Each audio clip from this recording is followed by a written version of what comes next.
Hello दोस्तों, how are you दोस्तों। मैं आपका दोस्त अंजनी वर्मा। आज क्लास 10th कोऑर्डिनेट ज्योमेट्री के एक्सरसाइज 7.1 में मैं हूं दोस्तों। आज आपको क्वेश्चन बताने वाला हूं। क्वेश्चन नंबर 7 इक्विडिस्टेंस का ये क्वेश्चन है दोस्तों। तो मैं इस क्वेश्चन को आज बताऊंगा। क्वेश्चन नंबर 7 को आपके स्क्रीन पे दिखाई दे रहा है दोस्तों। तो दोस्तों आइए इस क्वेश्चन को देखते हैं। सबसे पहले तो आपका क्लास 10 है दोस्तों, तो ये मैं लिख देता हूँ उन विद्यार्थियों के लिए जो क्लास 10 को यहाँ देख सकेंगे। और चलिए दोस्तों मैं आपको दिखाता हूँ, इस क्वेश्चन को पढ़ के सुना दूँ। देखिए दोस्तों, स्क्रीन पे कुछ क्वेश्चन इस तरह से है। Find the point on the x axis which is equidistant. ये क्वेश्चन आप देख पा रहे हो, इक्विडिस्टेंट फ्रॉम कोऑर्डिनेट इतना एंड कोऑर्डिनेट इतना, यानी कि दो कोऑर्डिनेट है दोस्तों और कोई बिंदु है, वह बिंदु इन दोनों कोऑर्डिनेट से समान दूरी पर है। ठीक है दोस्तों, तो चलिए इसको मैं हिंदी में भी बताऊंगा ताकि हिंदी मीडियम के छात्र जो हैं इसको अच्छे से समझ सकें। तो आपकी स्क्रीन पे दोस्तों हिंदी मीडियम के छात्रों के लिए कुछ इस तरह से है, आप देखिए। क्वेश्चन नंबर 7 आपके स्क्रीन पे आ चुका है दोस्तों।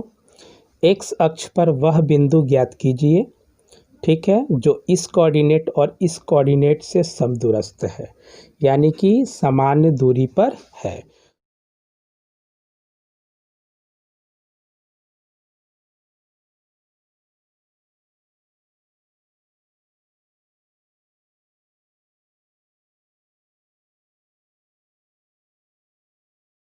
समान दूरी का मतलब दोस्तों है, जैसे कोई बिंदु यहाँ है और ये बिंदु जो है इस बिंदु से जितनी दूरी पर है, जैसे ये बिंदु का नाम हम ए देते हैं और इस बिंदु का नाम हम यदि बी देते हैं। ठीक है दोस्तों, तो इसकी दूरी जितना होगी इसके साथ उतना ही दूरी इसके साथ होना चाहिए और इस दूरी को हमें फाइंड करना होगा। आगे हम जब क्वेश्चन को डील करेंगे वहाँ आप इसको समझेंगे। दोस्तों इसको समझने के पहले हमारे क्वेश्चन में दिया हुआ है कि एक्स एक्सिस पे वो बिंदु एग्जिस्ट करता है।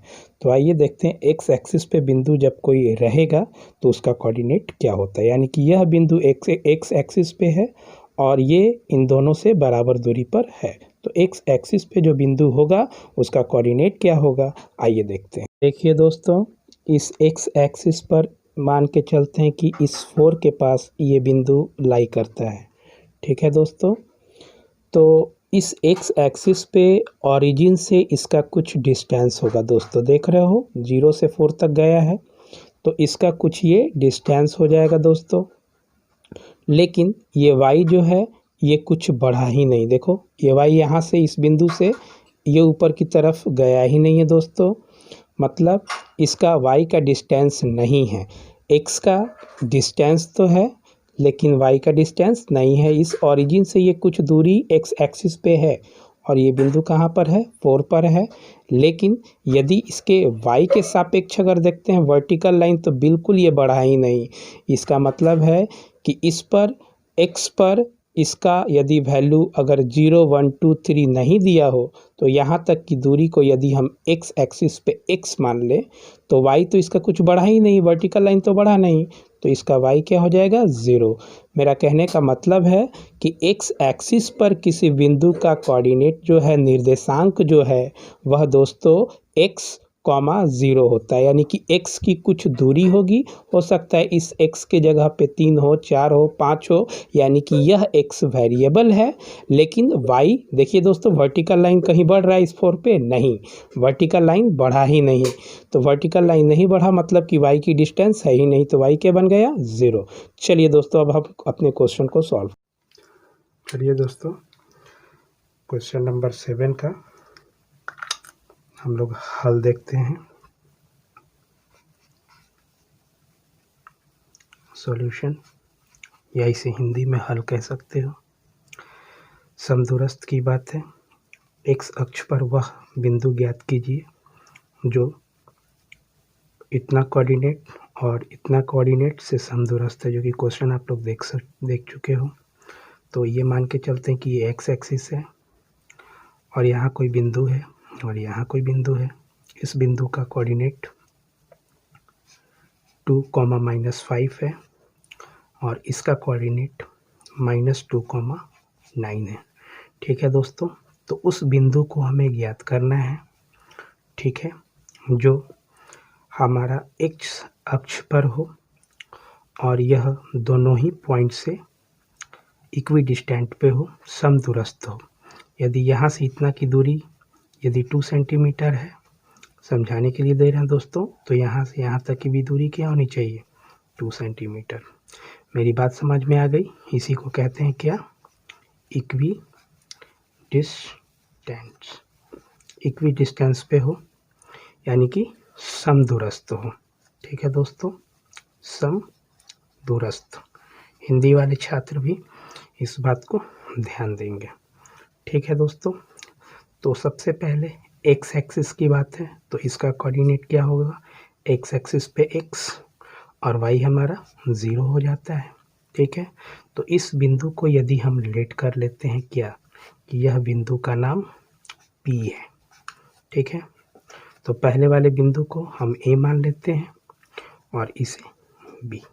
ठीक है दोस्तों, कोई दिक्कत, यानी कि अकॉर्डिंग टू क्वेश्चन के अनुसार क्या होना चाहिए, PA इक्वल टू, देखिए PA इक्वल टू PB।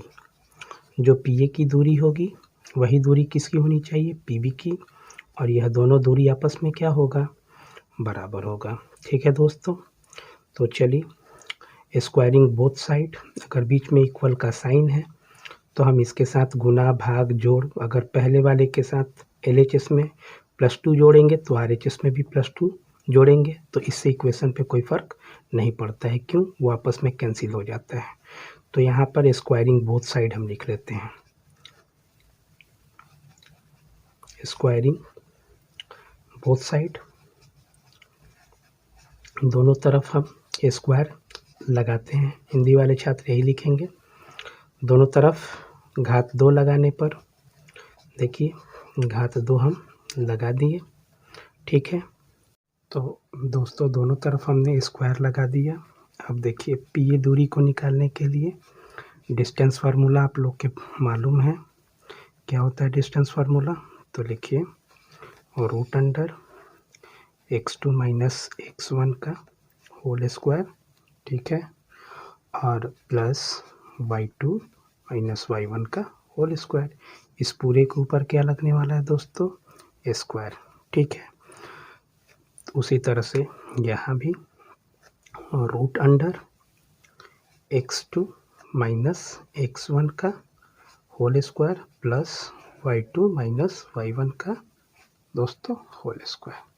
ये दोस्तों यदि PA की बात हो रही है तो फर्स्ट P हमारा कोऑर्डिनेट है, तो P और A, तो P को हम क्या मान लेते हैं, इसे x1 और ये y1, तो फिर सेकेंड में A है तो A को मान लेंगे इधर इस कोऑर्डिनेट को x2 और ये y2। उसी तरह से PB की बात होगी तो पहला PB तो P है, तो P x1 y1 ही छोड़ दीजिए, और B है तो इसे मान लेंगे x2 और बोलिए दोस्तों y2। ठीक है, चलिए अब हम जानते हैं कि ये रूट और यह स्क्वायर एक साथ नहीं रहते हैं। ये मैथमेटिक का रूल है कि रूट और स्क्वायर अपने आप टूट जाते हैं। तो हमारा बचेगा क्या दोस्तों, तो देखिए केवल बचेगा x2 - x1 का होल स्क्वायर और प्लस y2 - y1 का होल स्क्वायर। यहाँ भी वही बात, x2 - x1 का whole square plus y2 - y1 का बोलिए होल स्क्वायर। ये दोनों दोस्तों कटेगा नहीं, क्योंकि यहाँ x2 का वैल्यू कुछ और x1 का कुछ और होगा, यहाँ x2 का कुछ और x1 का कुछ और होगा। देखिए कैसे, x2 के जगह पे बात PA दूरी की हो रही है, तो PA में x2 हमारा कौन है, देखिए x2 हमारा 2 है, तो यहाँ रखेंगे 2 माइनस x1 के जगह पे तो x, तो इसका दोस्तों हो गया स्क्वायर प्लस y2 हमारा क्या होगा, देखिए -5 है तो रखिए -5 फिर फार्मूला का -5, y1 हमारा क्या है 0, 0 का स्क्वायर। इसी तरह से दोस्तों इक्वल का साइन दिए। अब देखिए यहाँ के लिए अब बात होगी पीवी की, तो फिर से x2, तो x2 यहाँ के लिए क्या होगा b कोऑर्डिनेट का x2 यानी -2, तो -2 माइनस x1 की बात क्या हो गई, तो x1 हमारा x है, तो यहाँ x रख दिए स्क्वायर प्लस y2 देखिए दोस्तों y2 हमारा क्या है, y2 यहाँ पर 9 है, pb की बात हो रही है दूरी, तो ये हमारा कोऑर्डिनेट भी दूसरा है, तो ये y2, तो यहाँ हम रख लिए y2 माइनस y1 हमारा क्या है 0, तो 0 का स्क्वायर। चलिए दोस्तों इसको सॉल्व करना है, ये a माइनस बी के होल स्क्वायर का है, तो क्या लिखते हैं, तो a स्क्वायर, तो 2 का स्क्वायर माइनस 2a, तो a के जगह पे 2, b हमारा क्या है दोस्तों x, तो x रख दिए। चलिए प्लस -5 में से 0 घट के क्या हो जाएगा -5 ही, और -5 को 2 बार गुना करेंगे तो क्या मिलेगा, तो -5 इंटू -5 लिख लेते हैं दोस्तों, अगले टर्म में इसको तोड़ लेंगे। चलिए अब देखिए दोस्तों ये पूरा हमारा a है, -2 हमारा a होगा और केवल x हमारा b होगा। ये केवल फार्मूला को निर्धारित करता है कि a माइनस बी का होल स्क्वायर लगने वाला है, लेकिन -2 ये पूरा हमारा a बनने वाला है। तो -2 का a माइनस बी का होल स्क्वायर, तो a स्क्वायर -2 a के जगह पे -2 और b हमारा क्या होगा दोस्तों x। यहाँ -x क्यों नहीं, क्योंकि ये माइनस फार्मूला को निर्धारित कर रहा है कि a माइनस बी का होल स्क्वायर है। प्लस देखिए y2 में से y2 हमारा क्या है दोस्तों, देखिए y2 के जगह पे हमने y2 रख दिया था, इसको रिप्लेस कर दीजिए। y2 चूँकि हमारा यहाँ pb के लिए क्या है, b कोऑर्डिनेट के लिए ये 9 है, तो 9 में से 0, तो क्या बचेगा दोस्तों 9, और यहाँ पे 9 का स्क्वायर हो जाएगा। ठीक है दोस्तों आगे बढ़िए, इस तरह से क्वेश्चन को आगे बढ़ाते हैं। तो 2 2 जा 4, अब इन तीनों को गुना कराना है दोस्तों, तो माइनस प्लस माइनस फिर minus plus minus, sign minus का, 2 2 जा 4, 4 को 1 से करेंगे तो 4x। फिर चलिए दोस्तों माइनस 2 बार गुना होकर ब्रैकेट में क्या मिलेगा, प्लस 5 5 जा 25, यानी कि प्लस 25, यानी प्लस प्लस गुना होकर प्लस, और यहाँ पे हो जाएगा 25। चलिए दोस्तों इक्वल टू, अब देखिए -2 को 2 बार मल्टीप्लाई करेंगे तो क्या मिलेगा, -2 इंटू -2, माइनस माइनस प्लस, 2 2 जा 4, तो 4 लिखिए। यहाँ देखिए माइनस माइनस प्लस प्लस, अब प्लस यहाँ प्लस छुपा हुआ है, तो प्लस प्लस क्या मिला प्लस, तो हो गया हमारा प्लस 4x। ठीक है दोस्तों इसका मल्टीप्लिकेशन प्लस 4x। आगे 9 9 जा 81 स्क्वायर है, तो इसलिए यहाँ हो गया हमारा 81। ठीक है दोस्तों चलिए अब हम लोग क्या करते हैं, तो x वाले को एक तरफ हम लोग रख लेते हैं, यहाँ -4x है, तो यहाँ से उठा के RHS का 4x LHS में भेजते हैं, तो प्लस से क्या बन जाएगा -4x। आगे देखिए दोस्तों यह 4 प्लस 81, यहाँ से इस अंक को हम लोग LHS से RHS में भेजते हैं। देखिए -4 ये प्लस कहाँ बन गया -4, और ये प्लस 25 क्या बन गया, देखिए -25। गौर से देखिए दोस्तों ये +4 है और ये -4 है, तो इसका कैंसिलेशन हो गया। आगे बढ़ते हैं दोस्तों, ये दोनों माइनस में ही हैं, तो माइनस का साइन देके जब चिन्ह एक जैसे होते हैं तो अंक को क्या कर लेते हैं, जोड़ देते हैं और साइन उसका दे देते हैं। तो यहाँ साइन माइनस का होगा 4x और -4x, तो -4 8x। ठीक है इक्वल टू, यहाँ देखिए 81 में से -25 होना है, घटा लीजिए, 11 में से 5 किया तो क्या होना चाहिए 6, और फिर देखिए और ये बचा हमारा 7, 7 में से 2 किया तो यहाँ पे हो गया 5। तो देखिए दोस्तों अब -8x है, तो 8 के साथ गुना में x है, तो x इक्वल टू 56। ये -8 कहाँ आएगा, गुना में रहता है तो अपन बाई में चला जाता है, तो ये -8। निगेटिव साइन कभी डिनोमिनेटर में नहीं होता है, ये कहाँ चला आता है ऊपर की तरफ, तो -56/8। 8 से 56 कितना बार में कटता है, 7 बार में, तो x की वैल्यू क्या हो गई 7, यानी कि आपका कोऑर्डिनेट मिल चुका है।